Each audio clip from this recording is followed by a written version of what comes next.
everyone, and welcome to our next webinar in the 5 Cure series. I'm going to give it about 10 to 15 seconds just to let people trickle in if they are here. But otherwise, welcome and really excited to have everyone. I have a podcast and I'm kind of switching to my podcast voice as I do this webinar, so it's kind of interesting and fun. All right, it looks like we have some folks in, so just want to say thank you very much for joining our fifth webinar in the 5 Cure series.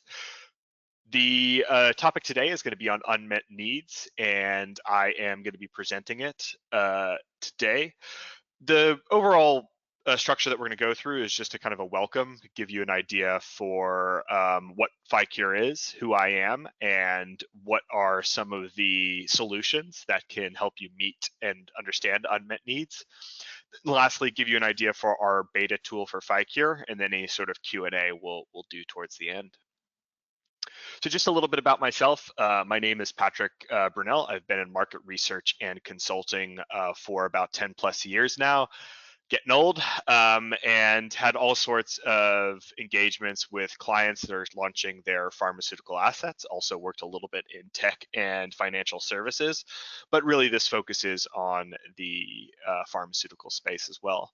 I've been part of many launches. These launches usually span anywhere from like 2 to 7-ish years if you include the post-launch part of the process as well. But just to say that I have some experience here and want everyone to feel confident that I know what I'm talking about.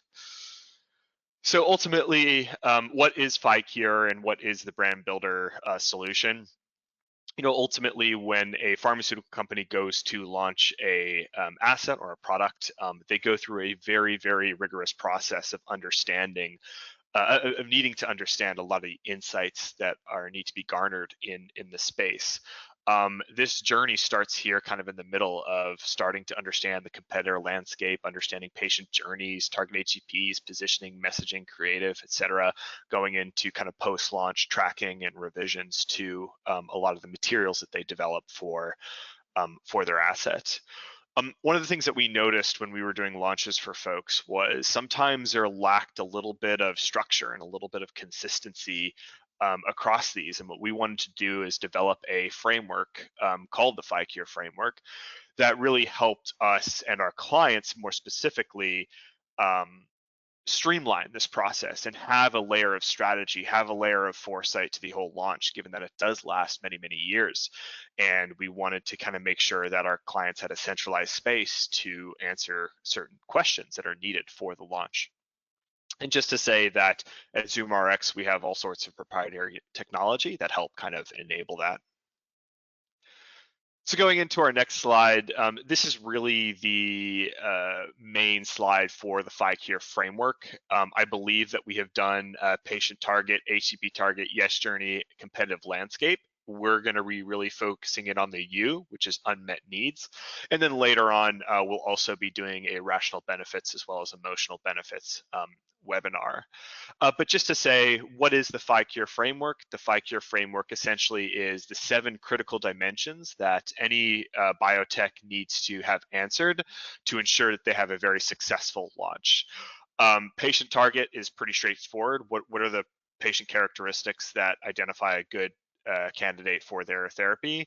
HCP target, kind of the similar thing, but what are some of those HCPs that are going to be bought into this therapy and potentially prescribe it? Yes journey, what are some of the decisions and milestones and influencers that shape the behavioral treatment and compliance decisions?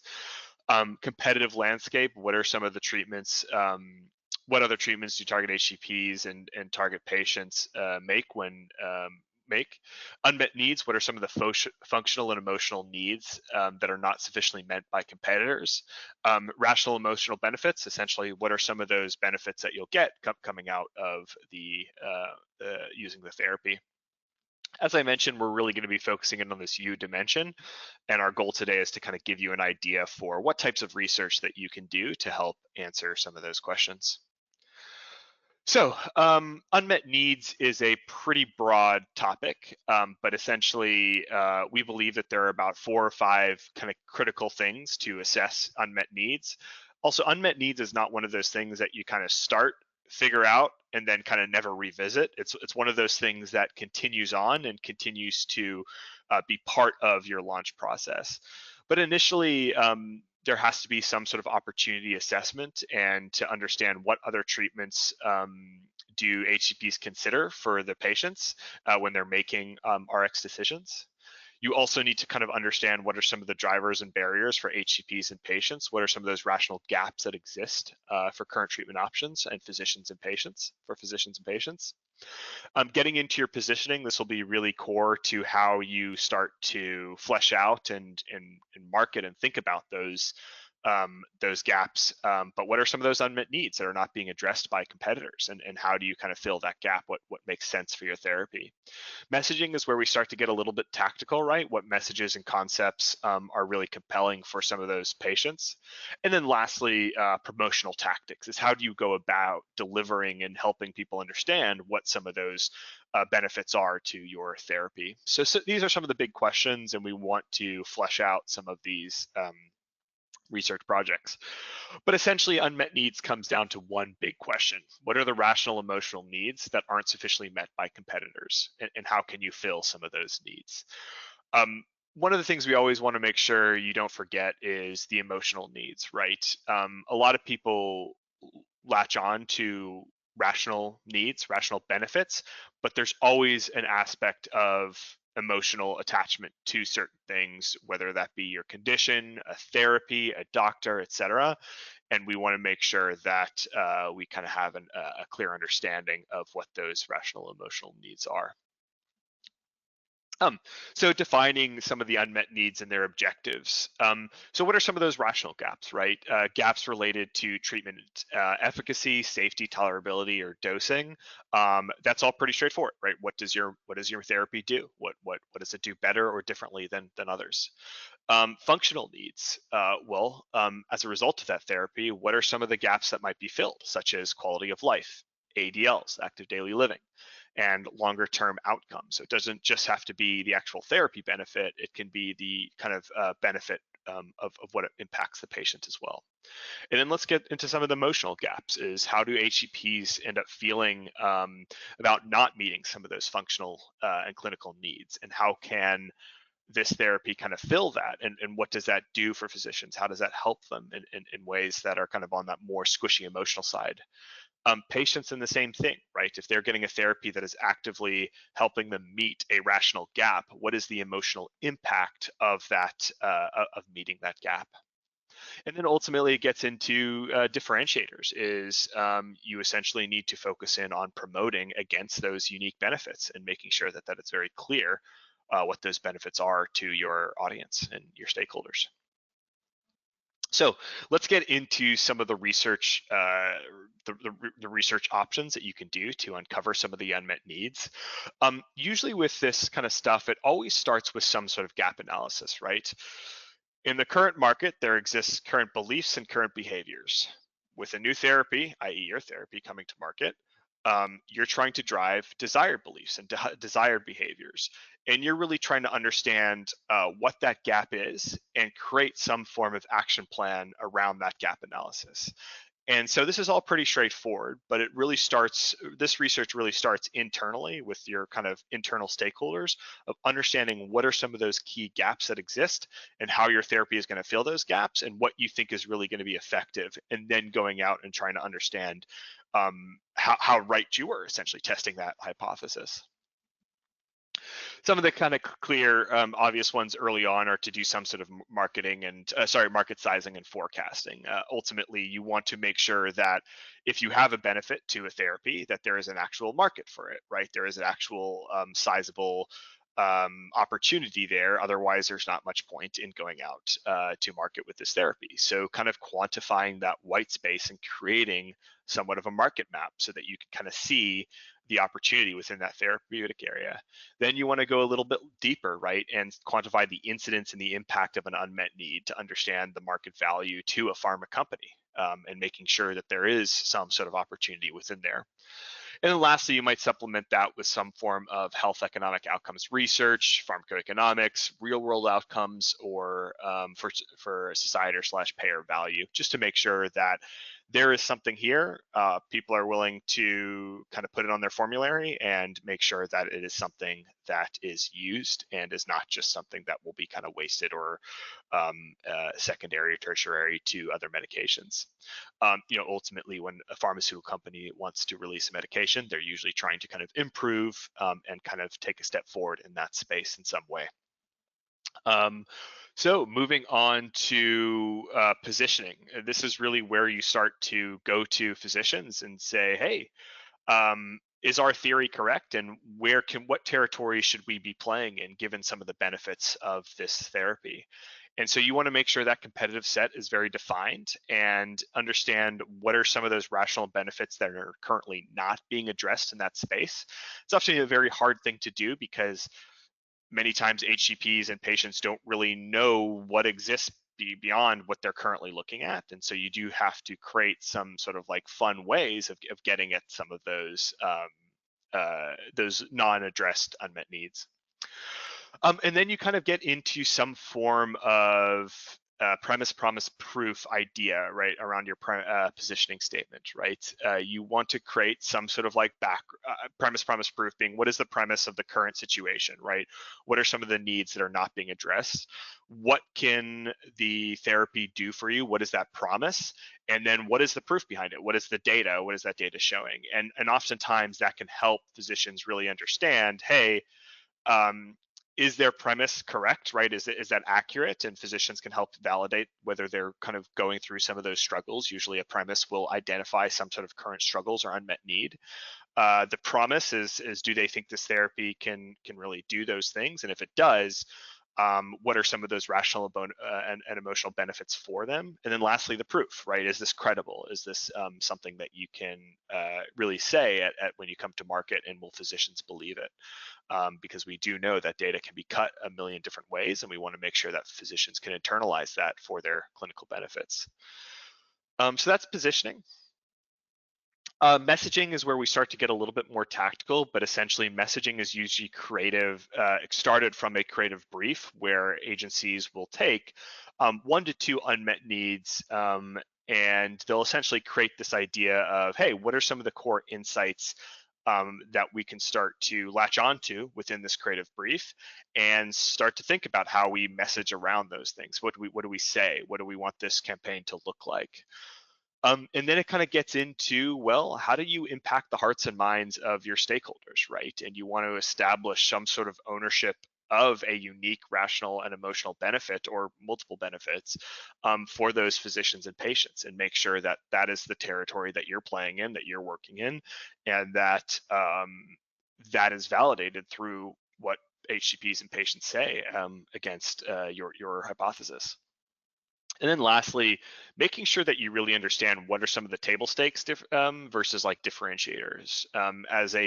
As a space or a therapeutic area gets more developed, a lot more things become table stakes, right? And every medication that is in that space, because there's a lot of them, is expected to do certain things, X, Y, and Z. And you want to make sure that you're kind of a level above that when you come with a new therapy. Otherwise, you're just going to be kind of playing in the field of table stakes, and physicians will usually, and even patients will usually, just go with whatever is comfortable for them, what has worked in the past, versus trying something new. And this is a lot harder than it sounds, which is kind of why we specify that, because it's kind of hard to know as a market evolves what really is table stakes, what really is there. So that's why we recommend doing some sort of drivers and barrier research before this. And then it comes into messaging execution, right? You can have a great differentiator and a great therapy, but if it's not correctly communicated to physicians and patients, oftentimes people won't pick it up, right? It really does have to make sure it breaks through the clutter, right? So you want your concepts and messaging to break through that and convey, make sure they're conveying that unique rational emotional benefit in a very kind of exciting way that really captures people's attention, but also is done in a way that really does highlight those emotional rational benefits. And usually rational benefits are fairly straightforward, right? You're kind of latching onto the data, but some of those emotional benefits really have to be ingrained into what is meaningful for these patients, what is going to change in their life as a result of taking this medication. And we'll get into some kind of case studies that focuses on that in just a second. And then ultimately, as you think about your IVA or CVA, you want to make sure that the reps are correctly trained on highlighting some of those compelling benefits, right? You might have multiple benefits, but some of them might be less compelling to certain physicians, and you want to make sure that with the different types of physicians that are out there, you're highlighting the benefits that are meaningful to them and to the patients. And two physicians might think differently, right? One physician might think that the efficacy is a good thing to focus on, whereas another physician might think a safety is focused on. And you want to make sure that the reps are equipped to have those conversations with the physicians. Getting into some just kind of case studies, we have two case studies. We did have to blind them, but just to say that we have kind of a crowded versus new market entrant case studies. Essentially, what we learned with Product X was that there was this kind of covenant, right, that you can make with the patient that really revolved around, hey, let's create some predictability around this therapy. And what we ended up focusing in on was being able to see very, very clearly, right? Having an understanding of what those outcomes were, and that core of predictability and kind of promising to the patient that there's going to be predictability was really, really important, because in that space, a lack of predictability was one of the core issues that they always dealt with. Product wise, an interesting one. This was new to market, I think the first therapy in this space, and it's still the first therapy in the space. But what we noticed is that if we went in and promised the rational benefits, the more like, here's what the therapy does, it didn't quite land with a lot of the patients. But if we showed them what it could do for them in terms of their longer term outcomes and how it changed their lives, that was really, really compelling for HCPs and patients.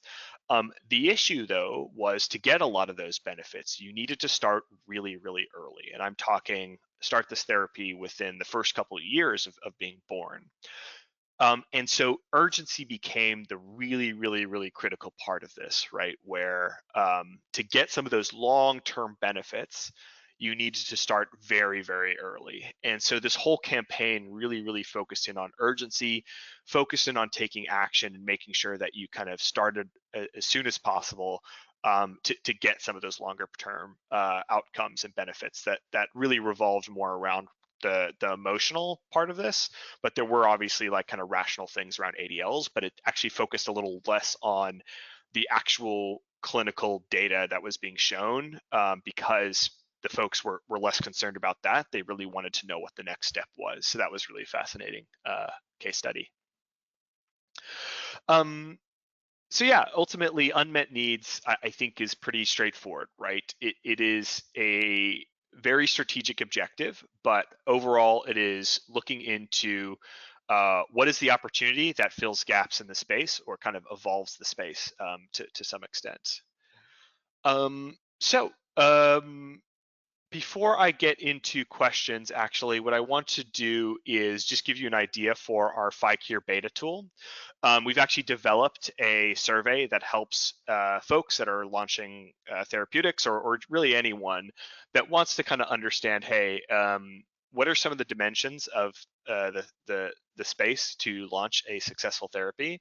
It helps you go through some questions and establishes some current hypotheses, and then kind of helps you start to answer some of those questions as well. And so if you're interested, we're always happy to provide that tool for you. It's something that we started to use at the beginning of a lot of the launches that we work on, and has been very successful as well. So we had put in about 20 minutes for this, and wanted to leave about 5 to 10 minutes for any sort of questions. But if there's anyone attending that has any questions, you may use the questions tab to ask questions. What I'll do is I'll wait about a minute or so, and if I don't see anything coming in, we'll go ahead and end the webinar. If you're currently thinking of questions, just a heads up, Our next webinar is going to be on rational benefits. That'll be on July 25th. And what I'll do is I'll go ahead and post that. Oh, great. Elio posted that in the chat. Thank you, Elio, my colleague, for doing that. But if you're interested in attending that, please do. So yeah, I'll be here for about a minute or two to answer any sort of questions, but otherwise, thank you so much for joining, everyone.